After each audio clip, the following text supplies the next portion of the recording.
welterweight champion of the world, Johny Big Rig Hendricks. They gave us a fight to remember the first time. Lawler wants the knockout. They clinch. Vicious Big shot to the body. And another. Hendricks is in trouble. What a finish for Robbie Lawler. They go the distance again. And new UFC welterweight champion of the world.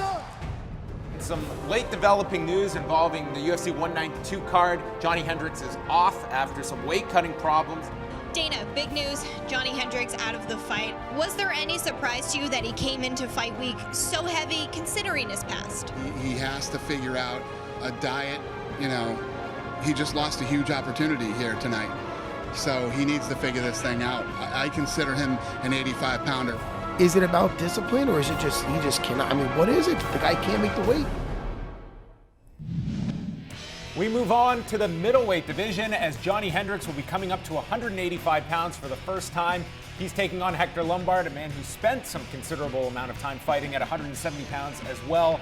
Hector Lombard will have a 2-inch reach advantage, and certainly Johny Hendricks, he's looking for new life at 185 pounds, missed weight for his last 2 fights against Kelvin Gastelum and Neil Magny. And this is, to me, you don't want to put so much pressure on yourself, but I don't see how Johny Hendricks doesn't in this situation. A former champion, loses 3 straight fights in 2016 and now coming up in weight, looking for answers at a different weight class. I think if he can take that stress off from the weight cut, that's a positive, but do you feel that this is going to be a positive move going up to middleweight? I think very positive. I think there's less things that he's going to have to be focused on with that. Just that weight cut, that changes everything. That changes the last couple rounds in the gym where you're like, I don't really have the energy. Those last couple meals, as we were talking about, walking around 197 pounds, he can still eat dinner and then cut back down. That just taking these little things out of his mind, kind of creating a clear head of space for him will certainly help. And as you talked about stress, he has to take this seriously. He is on a 3-fight losing streak. He has not looked good in a little bit of time. I think 4 out of his last 5 fights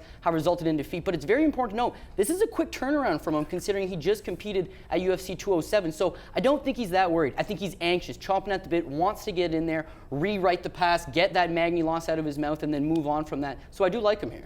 Yeah, I'm not so sure. And in part, because 5'9" fighters should not walk around at 200 pounds. That's a failure of Johny Hendricks to do the right thing to be in the right weight class. It's not like he's accidentally 200 pounds or somebody just happens to be that weight. He's chosen to be that weight based on what he eats and the output of his cardiovascular. He should be a 170-pounder. Instead, he's an oversized 170-pounder that now wants to fight bigger. Fortunately, Hector Lombard is in a very similar situation, and he's an undersized 185er as well. So this fight is reasonable for him, but going forward, 5'9", 185, that's not right for him. And it's interesting to look here for Hector Lombard after the failure, the drug test failure, the Josh Berkman win was thrown out. What are you saying, Pollock? So, well, with Hector Lombard, that was a case. That was a factual case in terms of that. But, yeah. I mean, you go back, his last official win was the same night Johny Hendricks won that welterweight title in 2014. Fair enough. And when you look at Johny Hendricks' last number of performances, his last couple performances, 3 certainly, not looking fantastic. When you look at Hector's last couple performances, this guy might possibly be the greatest one-round fighter in the history of MMA. Hector's just got so much on, guys, that Johny Hendricks has just got to slow that tempo down, take him into that second round, because as we've seen here, if he gets swarmed early, then he is susceptible to that knockout, and Hector's someone that can do that to him.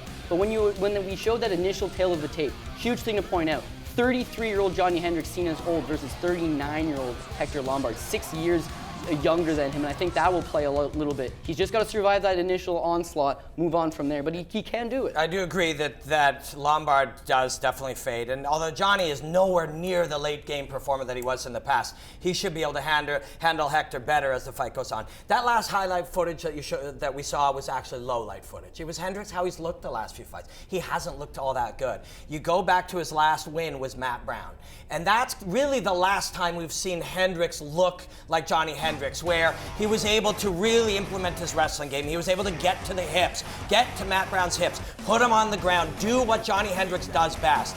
And can he do that against Hector Lombard? I believe he can do it in the third, and I suspect he can do it in the second. But it really, Hendricks here at 185 pounds, he's going to be a different man. He may not respond as well. Because there's one other thing that happens when you don't go and make a low weight class. You often do less cardiovascular work. You do less conditioning work because you don't have to get that weight off. So Hendricks will feel like Hendricks, but in the third round, he may not be Hendricks. Fair. But when you look at a guy like Kelvin Gastelum, people were talking about how zapped this guy looks, how he can't make 170 pounds. He's a kid, though. As you're talking about where those 5'9" middleweights at, what about Kelvin Gastelum? At 185 pounds, much more gas in the tank. He can push a bigger pace. He kind of looks like himself a little bit. And against a big guy like Tim Kennedy, he can wear him down. If Johnny has some more cardio, if he has some more gas in the tank, so to speak, he can push that pace, tire him down. I do like it. Well, yeah, when you look at Kelvin Gastelum, he's a kid on his way up. Johny Hendricks feels like a guy who has not been close to his maximum for a long time, now making adjustments. And if we imagine Johnny at his best, we imagine Johnny driven and motivated and really pushing it, that's great. We just haven't seen that guy in years. It's also, I mean, to me, it was interesting watching the Neil Magny fight where you saw the knockout power Johny Hendricks had and really not throwing all that often in that fight, relying on his wrestling. And against someone in Hector Lombard who's competed at the highest level in judo, that's going to be difficult for Johny Hendricks, who may not have that wrestling in his back pocket to subdue a Hector Lombard. The good news for Hendricks is for Lombard, the best way for him to fight is moving forward. And when you move forward at somebody, you bring your hips closer to them. So that's good news for Hendricks. If we see Hendricks putting Lombard down early, it's going to be a good night for Hendricks. If we do not, it may not be. My opinion, this is the most interesting fight on the card because of those ramifications. The main card will be kicking off at 9 p.m. Eastern Time on TSN 5 if you're in Canada, with 6 fights, including Johny Hendricks taking on Hector Lombard.